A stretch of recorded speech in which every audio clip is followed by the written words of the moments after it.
Professor, I want to shift a little bit and Mhm, deal with Mama Assata Shakur mhm, in the few Oh moments yeah, that we have Ibaye. remaining.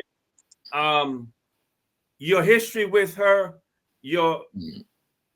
whatever, your take on her passing and her impact on our movement. Oh yeah. Her impact on the movement, I'll start there, is extraordinary. No question. I would bring her at the level of a Malcolm and a Harriet, Hmm. and and many, many others. The mere fact that she survived the attack on that turnpike. Yes, My yes, brother Zaid, her husband, Zaid, at that time, was my right. closest friend. He was the only one of the Panther 21 that never surrendered. And Mm. he had the least charge. And I remember when I went to Zaid, about 3 weeks before the incident on the turnpike, when they were leaving to go south, and he wanted to get a message to his brother Lumumba, who was then the captain of the Black Panther Party in Harlem. And so we had a place we would meet once a week on a Wednesdays at 2 o'clock if we had to do, conversation and stuff, because he was on the run. And the his belief was revolutionaries don't surrender. He wasn't surrendering, even though he didn't have any charges of any significance against him. And they loved each other.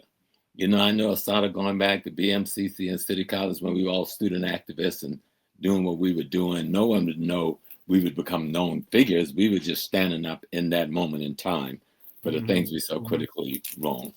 Um, she was from a teenager straight ahead, like Hmm. D12 says. She was focused on fighting against this system, and she never altered that. I'll tell you the last time I saw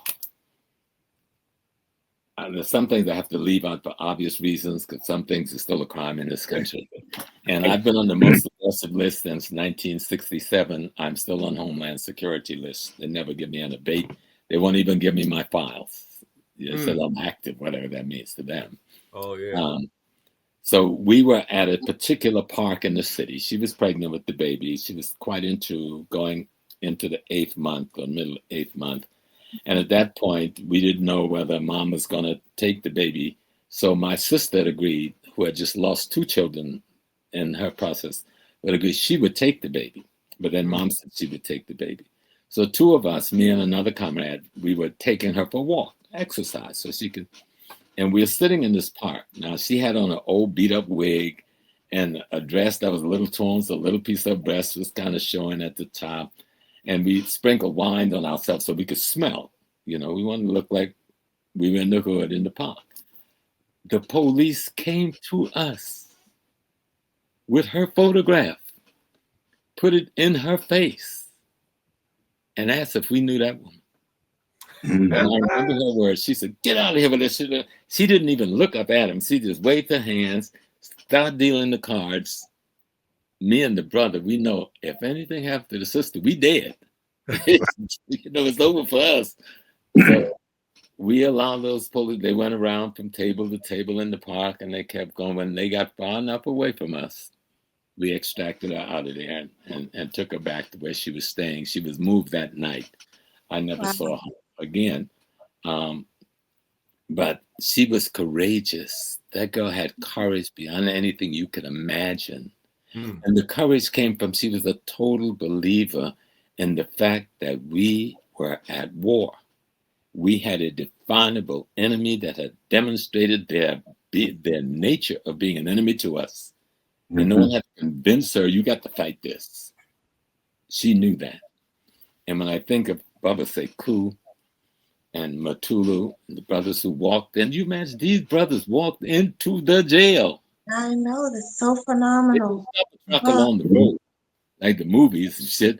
They went into the jail and took this sister out of there. Hello. The mere fact that that process happened, Yeah. and the fact that she could be right here in her own Black community and the Black community protected her presence. Yeah. And then she can go to Fidel, who we love Yeah. eternally, No and we question. could give her the protection such Hmm. that she could even walk across the plaza in Havana any day she wanted to, and Yeah. nobody dare not touch her. Mm-hmm. Mhm.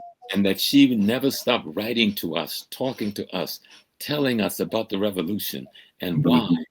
She became the symbol that we can't find another symbol like that in history.